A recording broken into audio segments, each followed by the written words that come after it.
গভর্নমেন্টটা change হলো, এখানে কে ছিল, কার ইনভলভমেন্ট ছিল, এ নিয়ে এখন আর গবেষণা করে কোনো লাভ নেই। এখন আমাদের যেটা করা দরকার সেটা হলো যে এই গভর্নমেন্টটা সাকসেসফুল হোক। যেখানে আমাদের একটা স্ট্রং অপোজিশন থাকা দরকার, সেখানে আমরা কথা বলছি যে একটা ইয়াকে পার্টিকে 10 বছর যাতে তারা পলিটিক্স না আসতে। এখন শিবিরের নেতা বেরিয়ে এসছেন যে তারা কৌশলগত, এর পেছনে আরো কতটা ছিল, বাইরের কে ছিল না ছিল, এগুলো এখনো বেরিয়ে আসছে, অলরেডি এরা বেরিয়ে এসছে। বাংলাদেশ রাষ্ট্রের যিনি স্রষ্টা, তার বাড়ি ধ্বংস করে দিয়েছে, মিউজিয়াম ধ্বংস করে দিয়েছে, তাদের বিচার করবেন না আপনি? তাদের ব্যাপারে এই নতুন শাসকরা একটা কথা বলেছেন? একটি ষড়যন্ত্র তত্ত্ব ঘোরাফেরা করছে ইন্টারনেটে, যেটির হয়তো ভিত্তি না, ষড়যন্ত্র তত্ত্বর তো ভিত্তি থাকে না সাধারণত, যে আপনি যেটি বললেন যে ডক্টর ইউনূস আমেরিকার মদদে সামনে এসছে এবং বলা হচ্ছে এরপরে ইসলামিক একটি লেওয়াস দেওয়া হবে বাংলাদেশকে, এবং বাংলাদেশকে তারা ধ্বংসের দ্বারপ্রান্তে ধ্বংস করবে, অর্থাৎ ইরাক, আফগানিস্তান এরকম পরিস্থিতি করবে, এরকম বলা হচ্ছে। এই ষড়যন্ত্র তত্ত্বের কতদূর কি আমরা আলোচনা করব, আরও আলোচনা করব। বাংলাদেশের আওয়ামী লীগ এই দলটিকে 10 বছর নিষিদ্ধ করার জন্য একটি আইন সংশোধন করা হচ্ছে, বা যে কোনো দলকেই, সেটা নিয়েও আলোচনা করব। যে ষড়যন্ত্র তত্ত্বের কথা আপনার কাছে বললাম, আপনাদের দুজনকেই, সেই বিষয়ে আপনার প্রতিক্রিয়া জানতে চাই। ষড়যন্ত্রের কথা বিভিন্ন দিক থেকেই আসে, বিভিন্ন দল থেকে, বিভিন্ন মহল থেকে এগুলো আসে। আসলে এগুলোর দিকে কান দিলে তো আমরা সেই একই জায়গায় থেকে যাব। এই কনস্পিরাসি, এগুলো থেকে আমাদের বেরিয়ে আসা উচিত। এই যে আপনার যে গভর্নমেন্টটা চেঞ্জ হলো, এখানে কে ছিল, কার ইনভলভমেন্ট ছিল, এ নিয়ে এখন আর গবেষণা করে কোনো লাভ নেই। এখন আমাদের যেটা করা দরকার সেটা হলো যে এই গভর্নমেন্টটা সাকসেসফুল হোক। আমাদের গণতন্ত্র, আমাদের গভর্নেন্স সেই একই কক্ষপথে ঘুরছে, এবং এইটা থেকে আমরা কিভাবে বেরিয়ে আসবো সেটার দিকে আমাদের আসলে নজর দেওয়া উচিত, এবং সে ব্যাপারে আমাদের কথা বলা উচিত।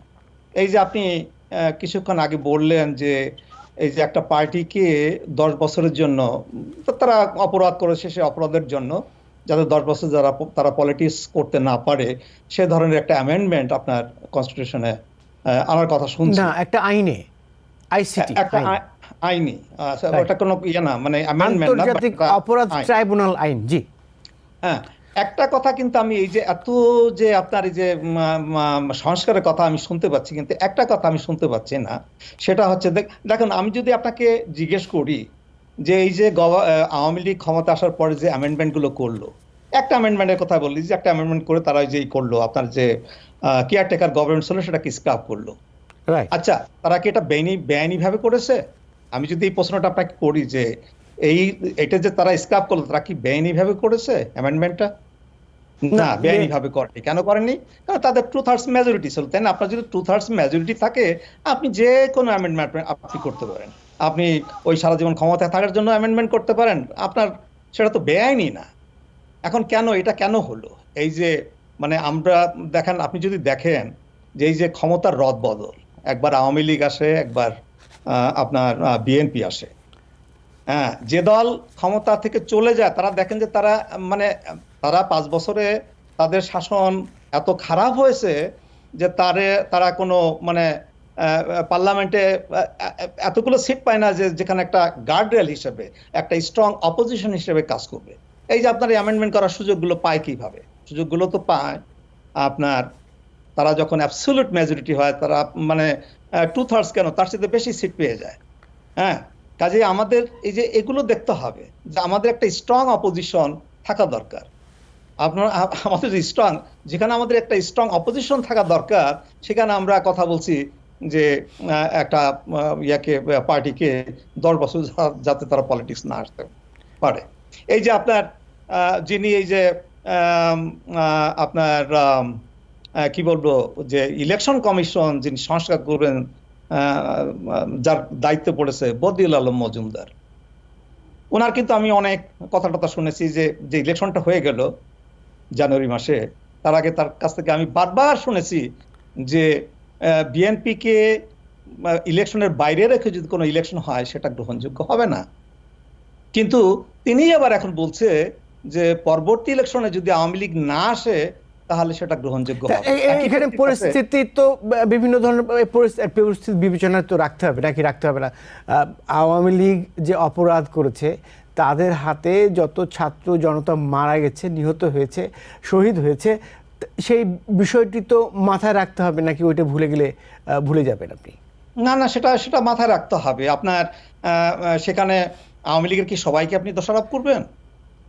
আওয়ামী লীগ একটা পার্টি, আওয়ামী লীগে ওকে, লক্ষ লক্ষ কর্মী থাকে, লক্ষ লক্ষ আপনার লিডার থাকে, আপনি কি সবাইকেই করবেন? মানে একটা পার্টিকেই আপনি করে দেবেন? সেখানে হয়তো লিডারশিপে যারা ছিল তারা দোষী, তাদেরকে আপনি করেন, তাদেরকে আপনি 10 বছর 20 বছর বা সারা জীবনের জন্যই করেন। কিন্তু একটা পার্টি যার আপনার 35% সাপোর্ট, আপনি কি তাদেরকে ডিসইনফ্রাঞ্চাইজ করছেন না? আপনি যদি সেই পার্টি দল হিসেবে বিচার করার কি কোনো নজির নাই? একটা দলকে বিচার করার, শাস্তি দেওয়ার দলকে শাস্তি দেওয়ার আছে তো? হ্যাঁ হ্যাঁ হ্যাঁ, নজির আছে। আপনার যেমন ধরেন সেকেন্ড অর্ডারের পরে তো আপনার নাৎসি পার্টি হলো, সেটা সেটা এখন যদি আপনি সেটার সাথে এটা কম্পেয়ার করেন, এটা কি কম্পেয়ারেবল? নাৎসি পার্টি হিটলার যেটা করেছিল সেটার সাথে কি আমাদেরকে সেই নুরেমবার্গ ট্রায়াল হয়েছে, সেই ধরনের একটা ট্রায়াল, সেই ধরনের যদি হয়ে থাকে সে ভালো কথা। হ্যাঁ, আপনি যদি সেই পর্যায়ে নিতে চান ভালো কথা। হ্যাঁ, সেটা করতে গেলে আপনি কি মানে এই যে গত যে হলো সেটাই আপনি করবেন, আর অতীতেও যাবেন, আরো পিছনের দিকে যাবেন? কি অন্য কোনো পার্টি কোনো অন্যায় টন্যায় করেছে কিনা, তারা গণতন্ত্র হত্যার চেষ্টা করেছে কিনা, সেদিকে কি যাবেন?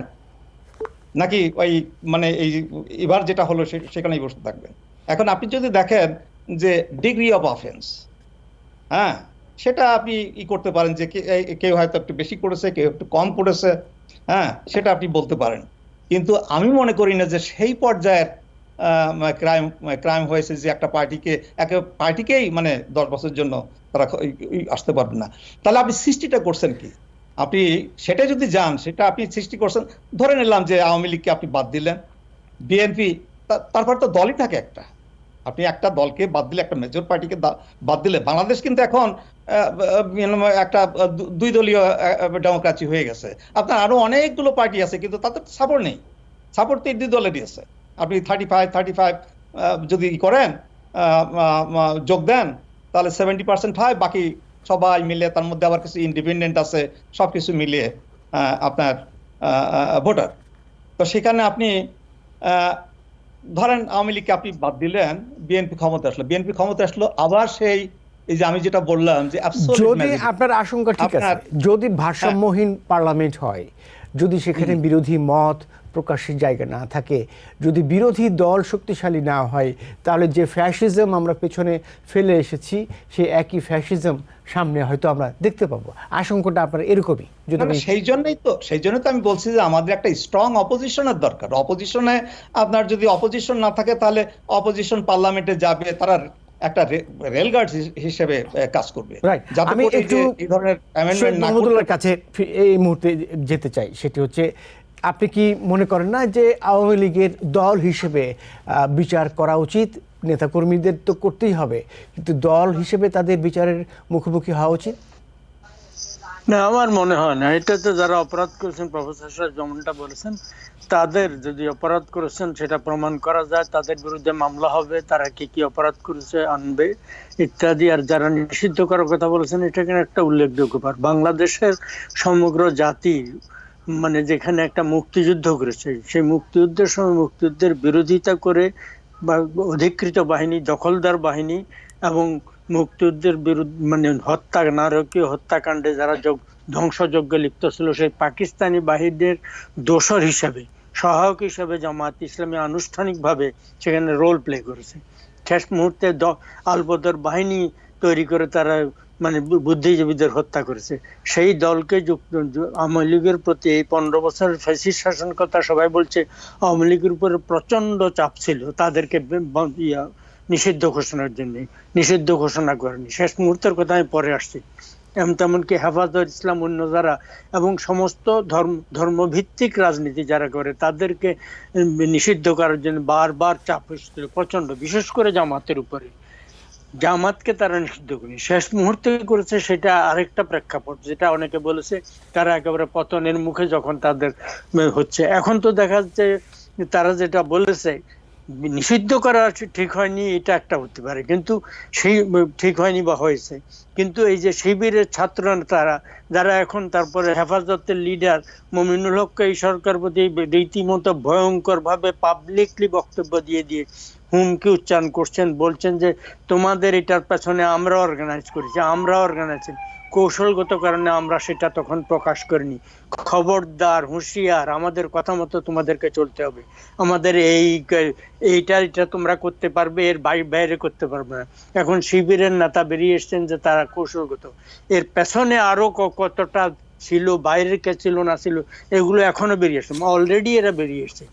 ফলে তাদেরকে নিষিদ্ধ করেনি। আওয়ামী লীগ যেই দলের নেতৃত্বে পূর্ববঙ্গের মানুষ স্বায়ত্ত শাসনের সংগ্রাম করেছে, স্বাধিকারের সংগ্রাম করেছে, মুক্তিযুদ্ধ করেছে, সেই দলের একটা শাসন আমলের মানে মানে অন্যায়ের জন্য, এক্সেসের জন্য, অপরাধের জন্য আপনি তাদেরকে নিষিদ্ধ করে দেন।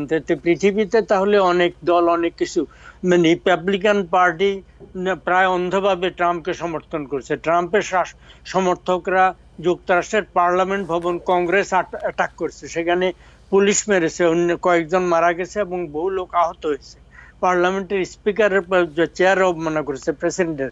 তো রিপাবলিকান পার্টিকে বেআইনি করার কথা কেউ বলছে? খালি হত্যাই না, রীতিমতো গণতন্ত্র হত্যার মানে পার্লামেন্ট ভবন অ্যাটাক করেছে। আর বাংলাদেশকে আপনি এই সমস্ত যজ্ঞ থেকে উদ্ধার করে যারা বলছেন, দাবি করছেন, তারা কি করলেন? তারা প্রথম সুযোগে প্রধানমন্ত্রীর বাসভবন কথা আমি ছেড়ে দিলাম, রাষ্ট্রীয় ভবন, পার্লামেন্ট ভবনকে অবমাননা করেছে, তারা সেখানে ধ্বংসলীলা চালিয়েছে রীতিমতো। তাদেরকে বেআইনি করবেন? তাদেরকে ক্ষমতা যারা গেছে, বসে গেছে, তাদের নেতারা, তাদেরকে সরিয়ে দেবেন? বাংলাদেশ রাষ্ট্রের যিনি স্রষ্টা, তার বাড়ি ধ্বংস করে দিয়েছে, মিউজিয়াম ধ্বংস করে দিয়েছে, তাদের বিচার করবেন না আপনি? তাদের ব্যাপারে এই নতুন শাসকরা একটা কথা বলেছেন, এই সমস্ত গর্হিত কাজ, মুক্তিযুদ্ধের স্থাপনা, মুজিবনগর যেখানে বাংলাদেশ সরকার, মুক্তিযুদ্ধ সরকার গঠিত হয়েছে, সেইটা সমস্ত ধ্বংস করে দিয়েছেন, এগুলোর বিচার হবে না? বিচারের কথা আপনি বলছেন, এদের কথা ভয়ঙ্কর অন্যায় করবে এরা, এমনকি এটার জন্য এরা পরবর্তীতে রাষ্ট্রের ক্ষতি হবে, দেশের ক্ষতি হবে, যারা করবে তারা দুদিন আগে হোক পরে হোক তাদেরকে পস্তাতে হবে, তারা যদি দল হিসাবে আওয়ামী লীগকে নিষিদ্ধ করে। এই ভয়ঙ্কর পথ থেকে তারা সরে আসবেন আমি আশা করি। জি, আপনাকে ধন্যবাদ। আমি যাব ডক্টর মুনীর মুস্তাফা আলী। আমি একটু যুক্ত করতে চাই, মানে আমি এত যাবৎ পর্যন্ত যতটা দেখেছি এই গভর্নমেন্টের যে কাজকর্ম, তাতে আমার কাছে আমি খুব একটা আশাবাদী নই, কিন্তু আমি আশাবাদী হতে চাই, কারণ আমাদের তো অন্য কোনো অল্টারনেটিভ নেই, আমাদের তো সাকসেসফুল হতে হবে। আমি যেমন বললাম যে আমরা একই বলায় ঘুরছি, হ্যাঁ, আমি দেখতে পাচ্ছি যে এই যে এটা এখন সেই যে politics of retribution, revenge politics, সেই রিভেঞ্জ পলিটিক্স দেখে আমরা যাচ্ছি। যেমন ধরুন এই যে কতগুলো অ্যাপয়েন্টমেন্ট, এই যে বদিউল আলম মজুমদার, হ্যাঁ, তার সাথে ভালো লোক কি পাওয়া যেত না? হ্যাঁ, তার কথাবার্তায় তো আমি বহুদিন যাবত তার কথাবার্তা শুনে আসছি, এবং তার কথাবার্তায় পরিষ্কার বোঝা যায় যে বিএনপি লিনিক একজন পার্সন। আপনি দেখেন এই যে চিফ প্রসিকিউটর তাজুল ইসলাম, সে কি ছিল? সে জামাত ইসলামের যারা ছিল, যাদের বিচার হয়েছে সেই আইসিটিতেই, তাদের ডিফেন্স লয়ার। এটা কি মানে আপনার কাছে কি অ্যাপিয়ারেন্স অফ ইম্পার্শিয়ালিটি হবে না এই ধরনের একটা লোককে যদি আপনি নিয়োগ দেন? হ্যাঁ, আমার একটা ঘটনা বলি, আমি আমার এগেনস্টে, আমার একটা বিজনেস ইন্টারেস্টের এগেনস্টে একজন মামলা করেছিল, তা আমি একটা লয়ার কাছে গেলাম মানে ডিফেন্সের জন্য। সে লয়ারটা যখন দেখলো আমার অপোজিশন পার্টি, তাদেরকে সে রিপ্রেজেন্ট করেছে অতীতে, সে তখন আমার কেসটা নিল না, সে বলল যে না, এখানে কনফ্লিক্ট অফ ইন্টারেস্ট হবে, কারণ আমি তাকে আগে রিপ্রেজেন্ট করেছি। আর সেখানে দেখেন এই যে এই ধরনের অ্যাপয়েন্টমেন্টগুলো, হ্যাঁ, তো এইগুলো দেখে আমার কাছে মনে হচ্ছে যে ওই সেই একই বলায় আমরা ঘুরছি, সেই একই পলিটিক্স অফ ভেঞ্জিয়ান্স বা পলিটিক্স অফ রেট্রিবিউশন, সেগুলো চলছে। আমি আশা করব যে এগুলো থেকে বেরিয়ে এসে যদি আমরা নতুন কিছু একটা করতে পারি, হ্যাঁ, তাহলে সেটাই হবে। কারণ ওই টিট ফর ট্যাট তো থাকলে তো সেটা সেই যে লাউ সেই কদুই থেকে গেল। হ্যাঁ, এখান থেকে আমাদের বেরিয়ে আসা উচিত। জি, আপনাকে ধন্যবাদ সৈয়দ মনির সৈয়দ মোহাম্মদ উল্লাহ। দেখেন এখানে একটি বিষয় বলে রাখি যে একটি আজকে সংবাদ দেখলাম, জামাত ইসলামী তারা যে চেষ্টা করছে যে অন্যান্য ইসলামিক দলগুলো, ইসলামপন্থী দলগুলোর সাথে একটা ঐক্য করার চেষ্টা করছে, নির্বাচনী ঐক্য। আপনার কি মনে হয় যে তারা এই রাজনীতির বাইরে সমাজ থেকে যে সাপোর্ট এটা কি পাবে? তারা কি বাংলাদেশের মতো এই সমাজ, সবসময় আমরা দেখেছি এই ধরনের দলগুলোকে এর আগে করেছে, যাকে বলা যে প্রত্যাখ্যান করেছে, এবার কি পারবে? বলা মুশকিল। আপনার প্রশ্ন আমি শুননি, কারণ কথা কেটে কেটে যাচ্ছে। আমি জানি না আমারটা আপনি শুনছেন কিনা। আমি শুনতে পাচ্ছি, আমি কি আরেকবার করব? হ্যাঁ, আরেকবার একটু বলা। জামাতে ইসলামী অন্যান্য ইসলামিক যে দলগুলো আছে তাদের সাথে একটা ঐক্য করার চেষ্টা করছে, নির্বাচনী ঐক্য। আপনার কি মনে হয় যে তারা সফল হবে? সমাজ থেকে তারা প্রত্যাখ্যাত হবে কিনা? তাদের একটা মানে মোর্চা তারা সম্ভবত করলে সেটা অসঙ্গত কিছু হবে না। তারা তো মোটামুটি একটা ইসলামী রাষ্ট্র সমাজ ব্যবস্থা চায়, ফলে একদিক থেকে ভালোই হবে। সেটা অনেকগুলো দলে বিভক্ত আছে এবং তারা হোক, কিন্তু সমর্থন কতটা পাবে সেটা বাংলাদেশ সুফিজমের মাধ্যমে, সুফিদের মাধ্যমে বাংলাদেশে ইসলাম এসেছিল, সুফিরা প্রচার করেছিল, সেই সুফিদের উপরে অনেকে অ্যাটাক করেছে। এরা এখন এসে সেটার ব্যাপার নিন্দা করেনি, ওয়াহাবিদের ঘরানাতে এরা চলছে। যাই হোক, তো বাংলাদেশকে এরা খুব, যেমন ভারতের মন্ত্রীর বক্তব্যের আমি নিন্দা করছি, তেমনি ভাবে বাংলাদেশ সরকারের বাস্তবতা হচ্ছে ভারত আমাদের প্রতিবেশী, শক্তিশালী প্রতিবেশী, বড় প্রতিবেশী। আমরা যেমন ভারতের জন্য অস্বস্তির কারণ হতে পারবো, কিছু কিছু সমস্যা করতে পারে, ভারতও আমাদের জন্য কিছু কিছু সমস্যা। ফলে আমাদের স্বাভাবিক সম্পর্ক রক্ষার জন্য আমাদের সরকারকে অবশ্য মানে সে ব্যাপারে সংবেদনশীল হতে হবে, বাস্তবতাবাদী হতে হবে, মানবতাবাদী হতে হবে। বিশেষ করে ভারত বিরোধী মানে কথাবার্তা বেশি বললে বাংলাদেশের লোক তখন আবার সাম্প্রদায়িক হয়ে যায়। বাংলাদেশকে কোনো অবস্থাতে একটা সাম্প্রদায়িক রাষ্ট্র হতে দেওয়া হবে না। আমাদের সংখ্যালঘু, ধর্মীয় সংখ্যালঘুদের উপর যেন কোনো নির্যাতন না হয়, এদিকে একদম স্পষ্টভাবে খেয়াল রাখতে হবে। আর ইসলামী রাষ্ট্র দলগুলো ব্যক্তিগতভাবে এই ইসলাম প্রচার আপনার সুফিরা করলেন। তারপরে মানে প্রথমে এই হিন্দুরাই তো সংখ্যাগরিষ্ঠ ছিলেন, সেই আমলে মুসলমান হলো, লক্ষ লক্ষ কোটি কোটি মুসলমানরা বিদেশ থেকে এসে শাসন করলো, কাউকে জোর করে মুসলমান করা তারা চেষ্টা করেননি। ব্রিটিশরা আসলো, তারা এদেরকে, খ্রিস্টান মিশনারিরা কিছু কাজ করেছে, কিন্তু ব্যাপকভাবে ধর্মান্তকরণের চেষ্টা করেননি। তো তেমনি ভাবে এই জিনিসটা আমাদেরকে মনে রাখতে হবে। আমাদের সমাজকে যদি জোর করে ধর্মীয় রূপ দেওয়া যায়, বেশিরভাগ লোক কোনোদিন কি নামাজ কলমা কেউ পড়েননি, হজ করেননি, করেছেন, এদেরকে একেবারে ইসলামী রাষ্ট্র করার নাম করে তাদের মতবাদ চাপিয়ে দেওয়া। এখানে আবার হেফাজতের সাথে আপনার ডিফারেন্স আছে সার্টেন ব্যাপারে, জামাতে সেখানে গন্ডগোল লেগে যাবে, শিয়া সুন্নির গন্ডগোল, কাদিয়ানীদেরকে নিষিদ্ধ করার কথা বলা হচ্ছে, তাদের উপরে আক্রমণ হচ্ছে, এবং তাদের বিরুদ্ধে স্পষ্ট বক্তব্য আমাদের এই হিফাজতি এবং জামাতিদের পক্ষ থেকে বলা হচ্ছে। তো মানে এবং কে কে দোজখে যাবে, কেউ কে এরকম কথা বলছে, দোজখে যাবে তারা। তো আল্লাহর দায়িত্ব, এরা শিরক করছে নিজেরা, এরা বলছে। ফলে এটার থেকে তারা সরে আসা উচিত। বাংলাদেশকে একটা ধর্মনিরপেক্ষ গণতান্ত্রিক রাষ্ট্র, গণতন্ত্র থাকা উচিত, যেখানে গণতন্ত্র থাকলে তাদের আসনও থাকবে, তাদের বিরোধীদের আসন থাকবে। ফলে গণতান্ত্রিক রাষ্ট্র না করতে পারলে at the end of the day কয়েক বছর পরে হলো এমন একটা সমস্যা হবে যে আওয়ামী লীগ যদি নিষিদ্ধ করে এবং গণতান্ত্রিক না করে আধা ডিক্টেটোরিয়াল ব্যবস্থা করে, আবার যদি আওয়ামী লীগ কোনোদিন ক্ষমতা আসতে পারে, সম্ভবত আসবে, তখন এই ধর্মপন্থী রাষ্ট্র দলগুলোকে নিষিদ্ধ করবে, তখন আরো ক্ষতি হবে। আমরা দেখি সবশেষে আমরা যেটি দেখেছি যে কয়েকটি সংগঠন, রাজনৈতিক দল নিবন্ধন পেয়েছে নির্বাচন কমিশনের, এবি পার্টি, তারপরে গণসংহতি আন্দোলন, তারা পেয়েছে। আশা করছি তারা একটা বিরোধী দলের ভূমিকা যেতে পারবে। জানি না তারা সরকারের পক্ষেও থাকতে পারে। এখন কি অবস্থায় নির্বাচন তাকে করতে হবে, জনগণের সমর্থন পেতে হবে। যে ধর্ম হেফাজতের যে লোক মন্ত্রী হয়েছেন কয়েকদিন আগে, তিনি ডক্টর ইউনূসকে বলছেন আপনি এবারে দাড়ি রাখা উচিত। উপদেষ্টা মানে কে দাড়ি রাখবে না রাখবে এটা পর্যন্ত তারা সোশ্যাল মিডিয়ায় ছড়িয়েছে। সাইয়েদা যে মহিলা মানে পরিবেশ বিষয়ক মানে হয়েছেন উপদেষ্টা, তাকে বলেছে আপনি এখন হিজাব পরা উচিত।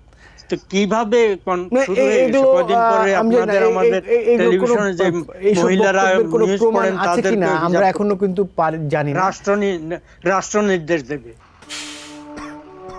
If you're wondering, should I get my COVID shot? Think about other people.